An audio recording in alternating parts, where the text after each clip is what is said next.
Mhm. Well, this is going to be a video of a little different sorts. I have a very heavy heart, and I've tried to get this video put together, and my emotions take over. I have to stop it, delete it, get myself together. So we're going to try again. My name is Kim Wolf, and I am the founder and um, basically the do-all here at Grief Incorporated.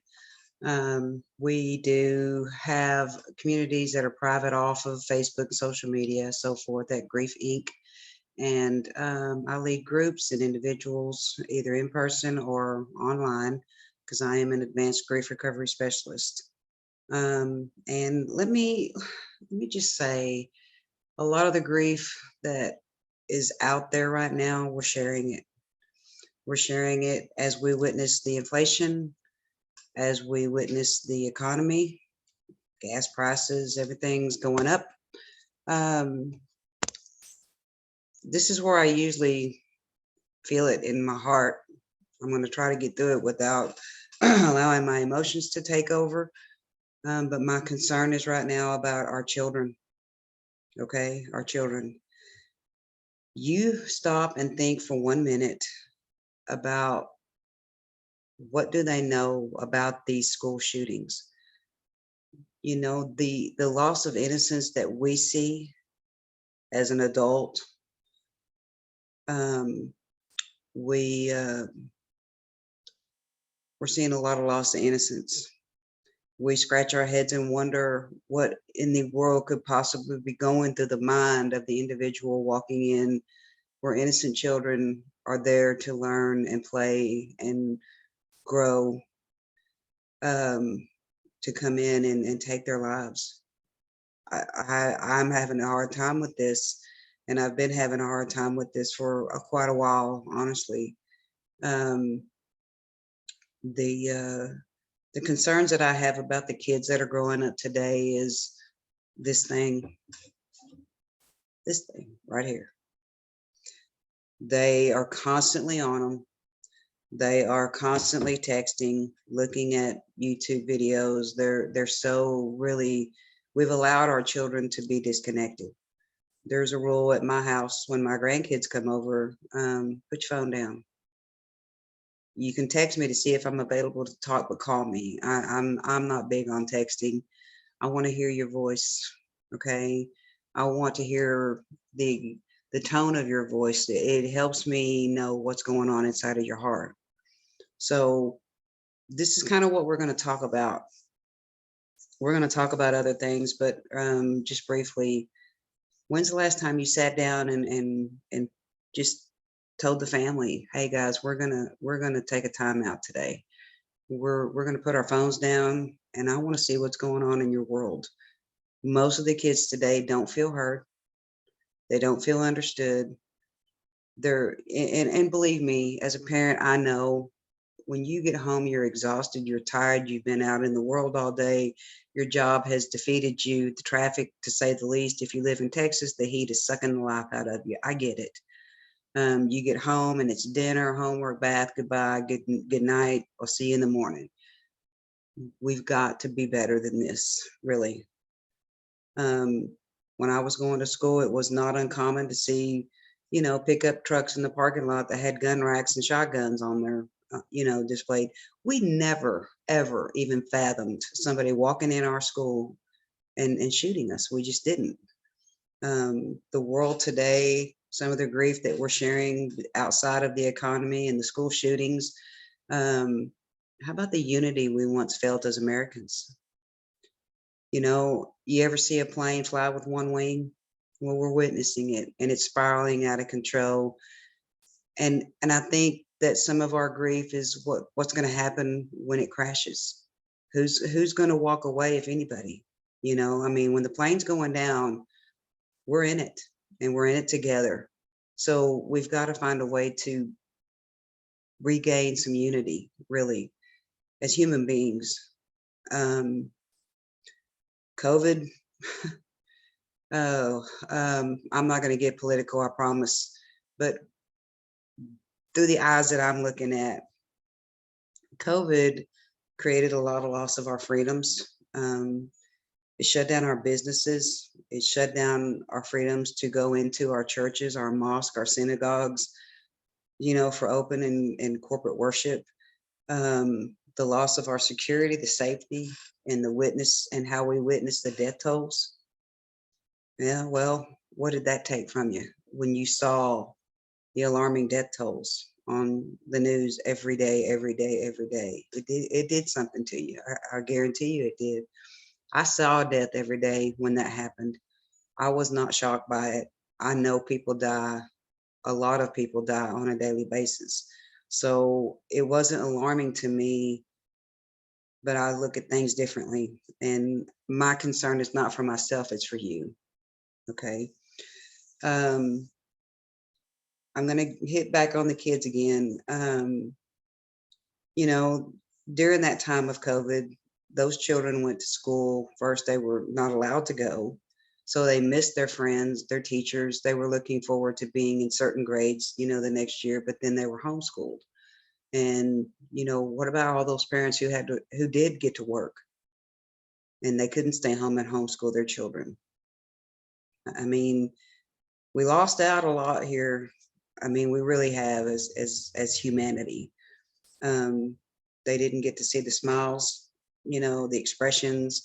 Did you like my jokes? Because when they got back to school, everybody's faces were covered up.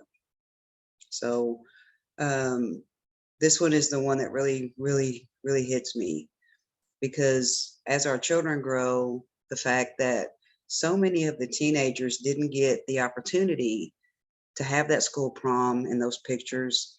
They didn't get that graduation. You got one chance at it. COVID stole it from them, and they can't get it back. How are they handling certain things? That may sound petty to some people, but to walk across that stage, hear your name called, that cap and gown, that high school ring, to that age group, it's everything. Okay. So be careful about brushing it off or just throwing out an apology or being, telling them to get over it. It just, you empathize, please. Give your children empathy. Um, because I'm here to be a witness to this.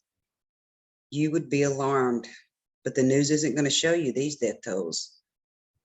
But you would be mind boggled as preteen and teen and young adults are committing suicide like you have never seen in your life. I'm just saying.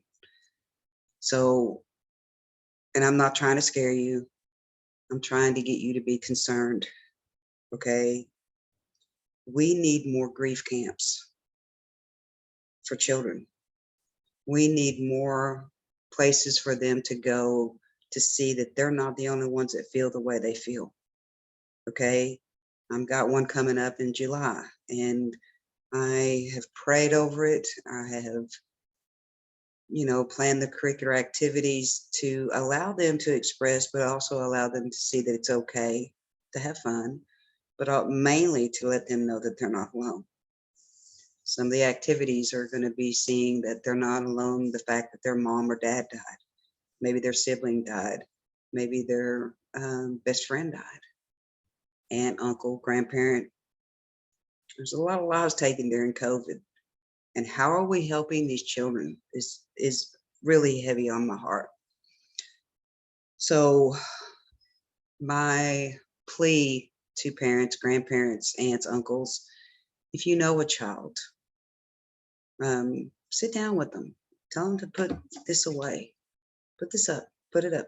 We're gonna have a conversation. We haven't had that in a while, have we?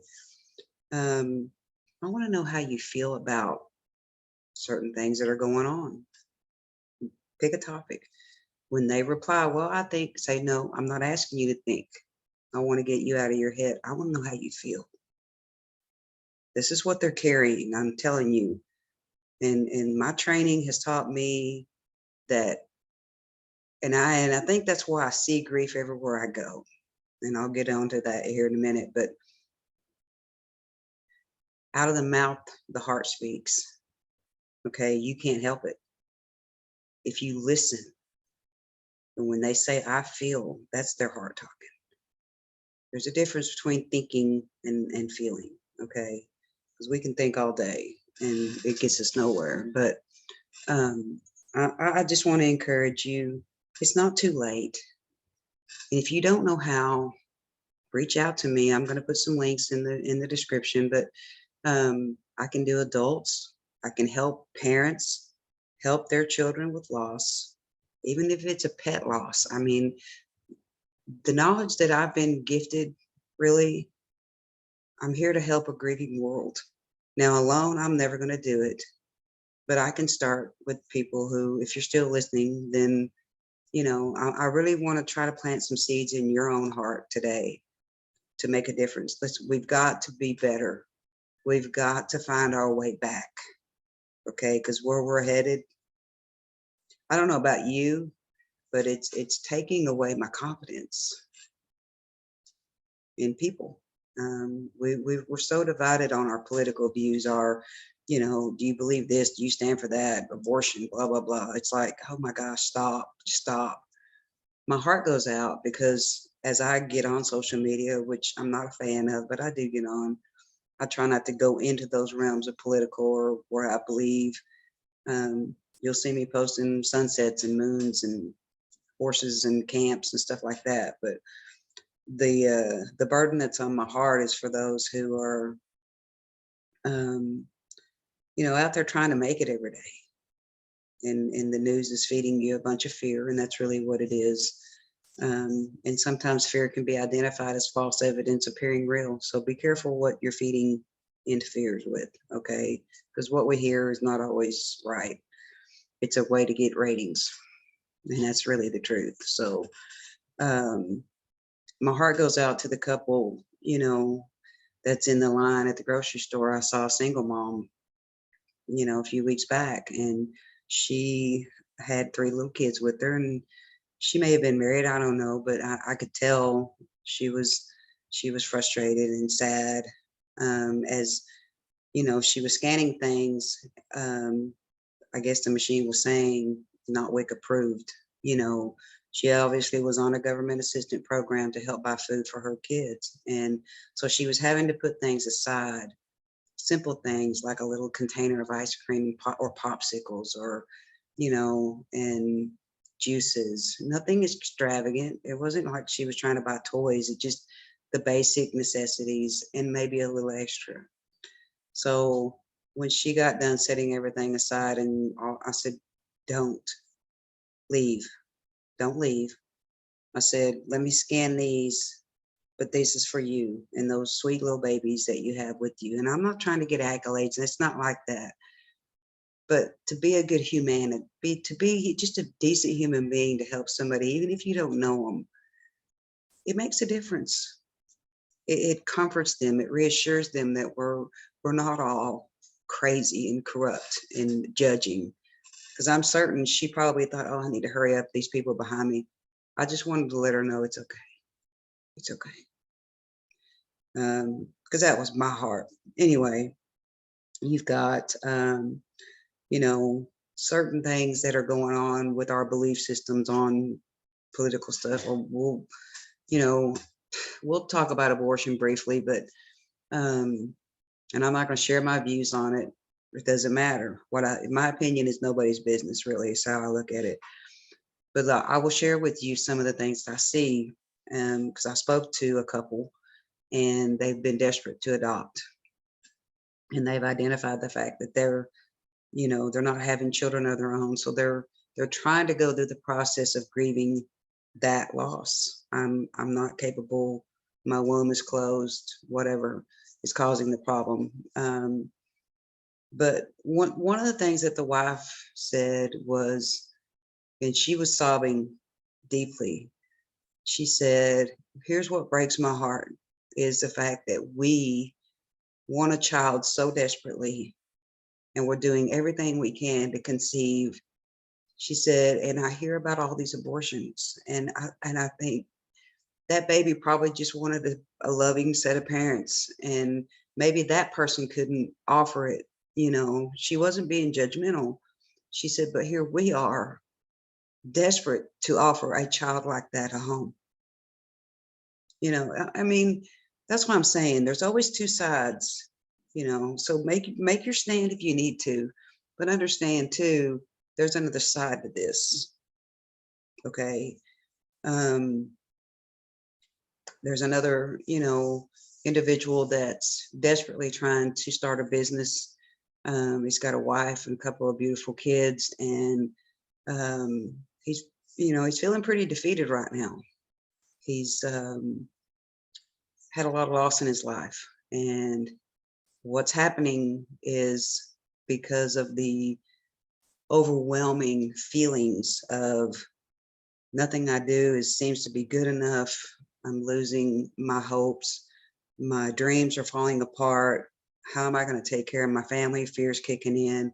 You see, you know, losing your sense of security, even these are all different losses. And you know, so I asked, how are you coping? He said, that's the problem. I don't know how. He said, I'm sitting up till, I don't know, 3 or 4 in the morning, just drinking. I go outside, I drink, and then, you know, but it helps me sleep. I can't sleep. I can't, I can't function the next day really until, you know, about noon, 2 o'clock, he said, and I'm shaking and, you know, then I realized, you know, I grew up in the pattern. Okay. And I realized what's happening for this young man is, you know, his wife loves him. She sees the lack of control over this addiction that's coming into his life. And she doesn't realize she's enabling a lot of it. She's trying to get some control. She's she's feeling pretty helpless at this point, and he sees that in her, you know, and he wonders if does she still believe in me? And there's just a lot going on in the private walls of people, of humanity. Um, the rejection that some of these kids are feeling because they're different. You know, what makes them different? It's different for everybody. But the rejection and the fear of not being accepted because my hair is red or blue or whatever. Or maybe I don't have any hair. Maybe cancer took my hair away, and you know, they're getting bullied. And this is my biggest concern. So, you know, I am pleading with you, if you're still watching, and if you are, God bless you. Um, you may have a heart like me, and you see so much hurt,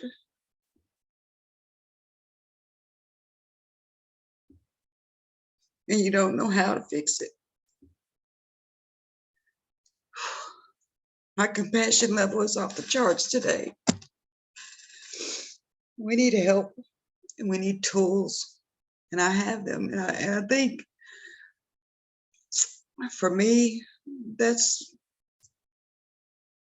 what I'm struggling with, is knowing I have the tools to give you. I have answers, but you have to do the work. Okay, you have to do the work, and nobody can do it for you. Um, whew, we can meet online, we can meet face to face, we can gather a group. I want to get people involved in helping with grief camps. You know, help me help you. You want to fund a grief camp? Hey, I'm here. Ride with Pride here in South Lake. We're having it from July 2nd to July the 8th. And I couldn't be more honored to have been asked and invited to host this. I want these kids to see that they're not alone. And that's really the key. You're not alone in your grief. You're not. There are compassionate hearts just like mine all over the world with the grief recovery method. And I promise you, it's a work program. It's action based. It's not a sit there and cry and not get any real answers.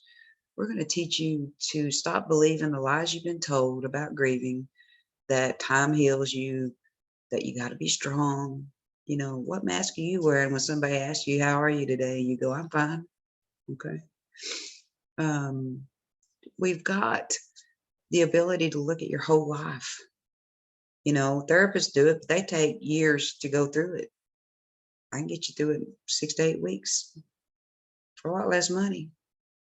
And it's yours forever. You know, we have alumni groups. You get stuck on something, you come and join alumni groups. I mean, the program is phenomenal. I can't send enough accolades as to how it helped me. But my heart's heavy. My heart's very heavy. And I think my heart is the heaviest for our children, because you put things in your heart pocket when you were a child. You know, you did. And nobody ever really understood it. Oh, you'll be fine. Here, don't cry. Let's have a cookie. You'll feel better. You were passed off. Admit it. We all were. And it's not because we had bad parents. We just didn't know about grief. It's a taboo topic. It means somebody died. Well, that's not true. You ever moved and had to say goodbye to your bedroom, your friends, your neighborhood, your schools, your teachers, the parks you played in, the rivers you found mischief in? Yeah, well, that's a loss too. And you know, you get promised, oh, you can make new friends, you can, you know, and you do. I mean, we do. We're pretty resilient, but it still hurt. And that's what we need to stop, you know, band-aiding our children. Our society has gotten into a pop a pill, you'll feel better. Yeah, okay, well, when the prescription runs out, do you really feel better now that you're off your medication? I'm not against medication. We need it sometimes. I'm not saying don't take your medicine. But I'm saying if you want permanent, proven, evidence-based tools to help you, I'm a click away. I'm putting links below. But think about it. You know, I put the topic is your child grieving? But sometimes maybe I'm touching the inner child in the adult. So what are you grieving? What are you grieving? Take a moment, look back over your own life.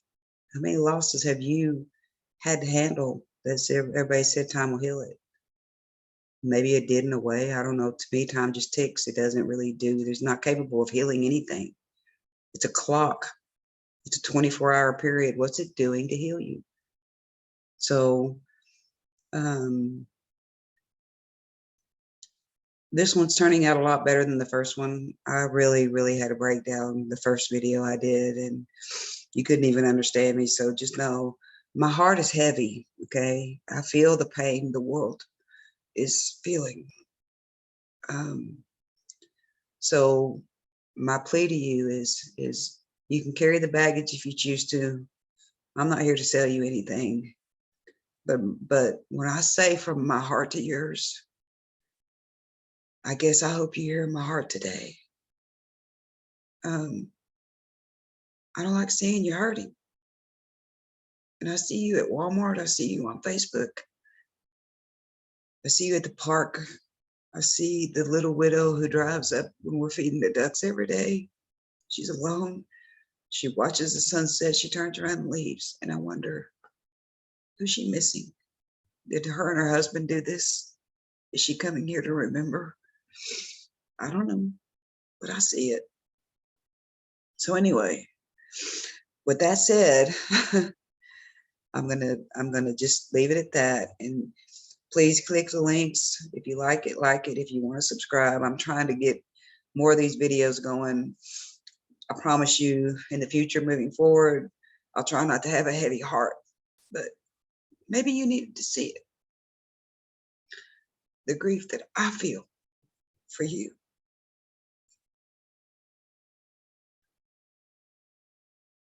Okay.